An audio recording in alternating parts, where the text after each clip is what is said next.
اس کا علم لارڈ کارلس یا ماسٹر آندرے کو تھا یا نہیں، اسٹار چیف نے کہا تو مارگو چیف بے اختیار چونک پڑا۔ آندرے کو تو نہیں، البتہ لارڈ کارلس کو تھا، کیونکہ وہاں نصب خفیہ مشینری سے یہی رپورٹ ملی ہے کہ پاکستانی ایجنٹوں نے اس پر تشدد کر کے اسے یہ بات معلوم کر لی تھی، مارگو چیف نے کہا۔ اور پھر تو ڈاکٹر ہیرال کو فوری وہاں سے نکالنا پڑے گا۔ آپ ایسا کریں کہ ڈاکٹر ہیرال کو فوری طور پر گاسٹا لیبارٹری سے نکال کر اسٹار ہیڈ کوارٹر بھجوا دیں، یہاں وہ مکمل طور پر محفوظ رہیں گے، جبکہ ہم ان پاکستانی ایجنٹوں کے خاتمے کا مشن شروع کر دیں گے۔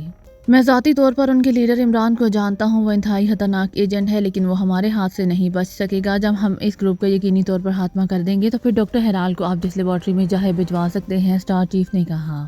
ٹھیک ہے، یہ اچھی تجویز ہے۔ وہ فارمولا ریورس سرکل جس پر ڈاکٹر ہیرال کام کر رہا ہے وہ ہم یہودیوں کے لیے بے حد اہم ہے، ہم نے اسے ہر صورت میں مکمل کرانا ہے، مارگو چیف نے کہا۔ یس چیف، ایسا ہی ہوگا، اسٹار چیف نے کہا۔ ڈاکٹر ہیرال کو اسٹار ہیڈ کوارٹر کون لے جائے گا؟ باہر کی دنیا کا کوئی آدمی تو اسٹار ہیڈ کوارٹر کے بارے میں نہیں جانتا، مارگو چیف نے کہا۔ آپ ڈاکٹر ہیرال کو کینیڈا کے مشہور شہر پرنس جارج کے ہوٹل گرین ویلی پہنچا دیں، وہ وہاں کوئی بھی کمرہ لے کر رہائش رکھ لیں، البتہ اپنا نام ڈاکٹر ہیرال آف کارمن درج کرائیں، ہم انہیں وہاں سے لے لیں گے، اسٹار چیف نے کہا۔ اوکے، مارگو چیف نے کہا اور کریڈل دبا دیا، پھر ٹون آنے پر اس نے ایک بار پھر یکے بعد دیگرے 2 نمبر پریس کر دیے۔ یس چیف، ایک نسوانی آواز سنائی دی، لہجہ مودبانہ تھا۔ ایکریمیا کے سائنس سیکرٹری لارڈ ولسن سے بات کراؤ فوراً، مارگو چیف نے کہا اور ریسیور رکھ دیا۔ یہ تجویز درست ہے کہ جب تک یہ پاکستانی ایجنٹ ختم نہ ہو جائیں تب تک ڈاکٹر ہیرال اور اس کے فارمولے کو اسٹار ہیڈ کوارٹر میں محفوظ رہنا چاہیے، مارگو چیف نے خود کلامی کے انداز میں کہا۔ اسی لمحے فون کی گھنٹی بج اٹھی تو مارگو چیف نے ہاتھ بڑھا کر ریسیور اٹھا لیا۔ یس، مارگو چیف نے کہا۔ سیکرٹری سائنس سے بات کریں چیف، نسوانی آواز میں کہا گیا۔ ہلو مارگو چیف، لارڈ ڈروتھی بول رہا ہوں۔ مارگو چیف نے اس بار اپنا نام بھی ساتھ بتایا تھا، کیونکہ جب سے پاکستانی ایجنٹوں کے بارے میں انہیں معلوم ہوا تھا کہ یہ لوگ آوازوں کی نقل کر لیتے ہیں تو مارگو چیف نے اپنا نام کوڈ کے طور پر استعمال کرنا شروع کر دیا تھا، اور سیکرٹری سائنس کے ساتھ یہ بات طے ہو گئی تھی کہ سیکرٹری سائنس اپنا نام بتائیں گے اور مارگو چیف بھی ساتھ اپنا نام بتائیں گے۔ یس سر، سیکرٹری سائنس لارڈ ولسن بول رہا ہوں، دوسری طرف سے کہا گیا۔ لارڈ ولسن، آپ کو لارڈ کارلس کے بارے میں اطلاعات مل چکی ہوں گی، لارڈ ڈروتھی نے کہا۔ نو سر، کیا ہوا ہے؟ لارڈ ولسن نے چونک کر پوچھا تو لارڈ ڈروتھی نے تمام تفصیل بتا دی۔ اور پھر تو یہ خطرناک ایجنٹ سٹاگا پہنچ جائیں گے، ویری بیڈ، لارڈ ولسن نے انتہائی تشویش بھرے لہجے میں کہا۔ اس کا بندوبست میں نے کر لیا ہے، لارڈ ہاردی نے کہا۔ کیا سر؟ لارڈ ولسن نے چونک کر پوچھا تو لارڈ ڈروتھی نے ڈاکٹر ہیرال کو اسٹار ہیڈ کوارٹر بھجوانے کی بات کر دی۔ یہ اچھا انتظام ہے، لیکن میرے لیے کیا حکم ہے؟ سیکرٹری سائنس لارڈ ولسن نے کہا۔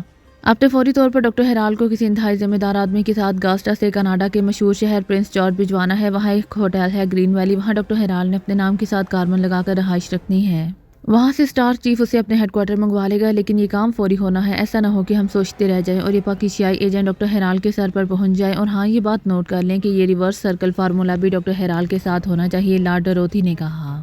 لیبارٹری انچارج ڈاکٹر ولیم بے حد ذمہ دار آدمی ہے، میں بھی انہیں فون پر احکامات دے دیتا ہوں، لیکن چارلی اور کینیڈا میں تو بہت طویل فاصلہ ہے، وہاں تک پہنچنے کے لیے تو راستے میں کئی فلائٹس تبدیل کرنا پڑیں گی، اور بہت جلدی بھی کی جائے تب بھی 5 دن تو لگ ہی جائیں گے، سیکرٹری سائنس لارڈ ولسن نے کہا۔ اب ڈاکٹر ولیم کو کہہ دیں وہ جیٹ جہاز چارٹر کرا کر کینیڈا پہنچیں، تمام اخراجات مارگو ادا کرے گی، لارڈ ڈروتھی نے کہا۔ یہ سر، پھر ٹھیک ہے سر، دوسری طرف سے کہا گیا تو لارڈ ڈروتھی نے ریسیور رکھ دیا، اب اس کے چہرے پر اطمینان کے تاثرات ابھر آئے تھے۔ عمران کے ساتھی یورپی میک اپ میں چارلی کے شہر گاسٹا کے ایک ہوٹل میں رہائش پذیر تھے، انہیں یہاں آئے ہوئے آج دوسرا روز تھا، اور جب سے وہ آئے تھے اپنے اپنے کمروں میں ہی بند تھے، جبکہ عمران کا کمرہ مستقل بند تھا، اور وہ اپنی عادت کے مطابق تقریباً سارا دن باہر گزار کر جب آتا تھا تو کچھ بتانے کی بجائے بات کو اگلے روز تک ٹال دیتا تھا۔ اس وقت سارے ممبران صفدر کے کمرے میں موجود تھے اور عمران غائب تھا۔ آخر عمران کیا کرتا پھر رہا ہے؟ جولیا نے جھلائے ہوئے لہجے میں کہا۔ کہیں آوارہ گردی کرتا پھر رہا ہوگا، تنویر نے منہ بناتے ہوئے کہا، تو سب بے اختیار ہنس پڑے، اور ان کے ہنسنے پر تنویر خود بھی ہنس پڑا، کیونکہ اسے بھی سمجھ آ گئی تھی کہ اس نے جلاہٹ میں عمران کو آوارہ گرد قرار دے کر واقعی معنی خیز بات کی ہے۔ میرا خیال ہے کہ مشن کسی بھنور میں پھنس گیا ہے، کیپٹن شکیل نے کہا، تو سب بے اختیار چونک پڑے۔ بھنور؟ کیسا بھنور؟ صفدر نے چونک کر پوچھا، اور باقی سارے ساتھی بھی سوالیہ نظروں سے کیپٹن شکیل کی طرف دیکھنے لگے تھے۔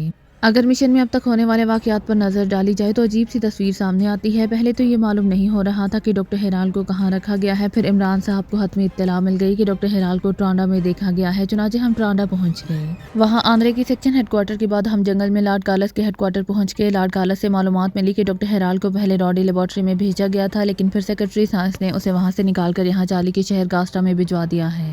گاسٹا خاصا بڑا شہر ہے اور یقیناً لیبارٹری کہیں مضافات میں ہی خفیہ ہوگی، لیکن عمران صاحب کے لیے اسے تلاش کرنا مشکل نہیں ہے، وہ ایسے بے شمار طریقے اور راستے جانتے ہیں جن سے لیبارٹری کو ٹریس کیا جا سکتا ہے۔ اس کے باوجود 2 روز سے ہم یہاں موجود ہیں اور عمران صاحب غائب ہیں، تو اس سے میرا اندازہ ہے کہ ڈاکٹر ہیرال کو یہاں سے بھی کہیں اور شفٹ کر دیا گیا ہے، اسی لیے میں نے کہا ہے کہ مشن بھنور میں پھنس گیا ہے، باوجود شدید کوشش کی اور اس کا آخری سرا ہاتھ نہیں آ رہا، کیپٹن شکیل نے تفصیل سے تجزیہ کرتے ہوئے کہا۔ اگر اس سیکرٹری سائنس نے سب کچھ کیا ہے اور وہی سب کچھ کر رہا ہے تو اس کی گردن پر انگوٹھا رکھ کر اسے حتمی معلومات حاصل کی جا سکتی ہیں، تنویر نے منہ بناتے ہوئے کہا۔ عمران صاحب کا یہ اصول ہے کہ وہ اعلیٰ سرکاری افسروں کے خلاف کارروائی نہیں کرتے، کیونکہ اگر ایسا ہوا تو پاکیزہ کے اعلیٰ افسروں کے خلاف دوسرے ممالک کے ایجنٹ بھی کام کر سکتے ہیں، صفدر نے کہا۔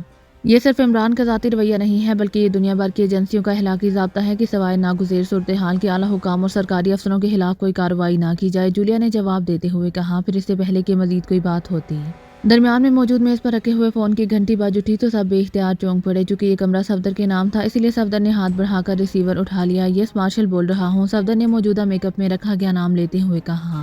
صرف مارشل کیا ہوتا ہے؟ یا تو یہ فیلڈ مارشل ہوتا ہے یا پھر مارشل لا بھی لگایا جاتا ہے۔ دوسری طرف سے عمران کی آواز سنائی دی تو صفدر بے اختیار اچھل پڑا۔ مسٹر مائیکل آپ کہاں سے فون کر رہے ہیں؟ صفدر نے عمران کا کوڈ نام لیتے ہوئے کہا تو اس کے سارے ساتھی بے اختیار چونک پڑے، چونکہ لاؤڈر کا بٹن پریس نہیں تھا، اس لیے دوسری طرف سے آنے والی آواز ان تک نہ پہنچ پا رہی تھی۔ اپنے کمرے کے فون سے بات کر رہا ہوں، میں نے پہلے ہوٹل والوں سے پوچھا کہ چنڈال چوکڑی کہاں موجود ہے تو انہوں نے تمہارے کمرے کا بتا دیا، عمران نے جواب دیتے ہوئے کہا۔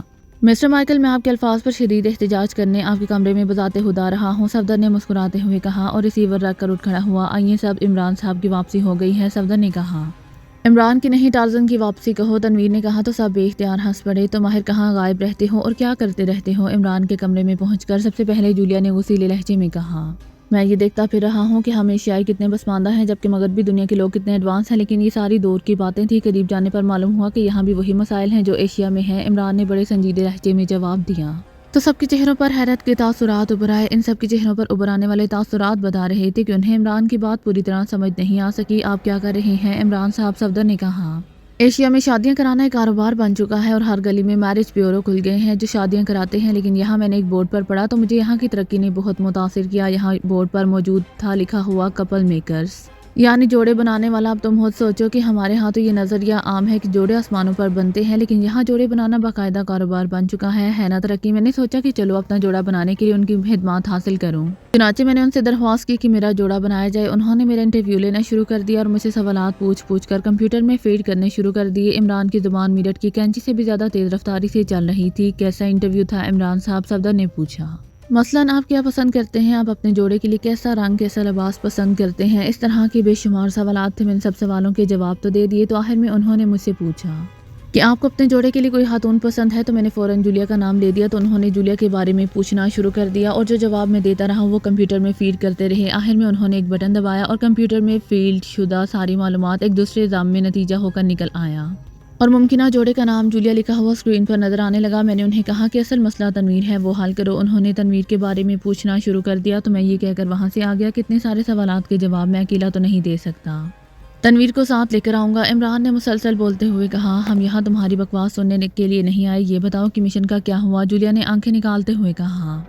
ہونا کیا ہے؟ تم ہوٹل کے کمروں میں بیٹھے گپ شپ لگا رہے ہو اور میں آسمانوں کی بجائے زمین پر جوڑے بنواتا پھر رہا ہوں، عمران نے منہ بناتے ہوئے کہا تو جولیا کے چہرے پر غصے کے تاثرات ابھر آئے۔ عمران صاحب وہ لیبارٹری جہاں ڈاکٹر ہلال کو پہنچایا گیا ہے اس بارے میں کچھ معلوم ہوا؟ جولیا کے بولنے سے پہلے کیپٹن شکیل نے سنجیدہ لہجے میں جواب دیا تو جواب دینے کے لیے جولیا نے اپنا کھلتا ہوا منہ دوبارہ بند کر لیا۔ معاملات بھی حد پیچیدہ ہو گئے ہیں، لگتا ہے کہ ہمارے ساتھ باقاعدہ کھیل کھیلا جا رہا ہے، عمران نے بھی سنجیدہ لہجے میں کہا۔ کیا ہوا ہے عمران صاحب؟ پلیز کھل کر بتائیں، صفدر نے کہا۔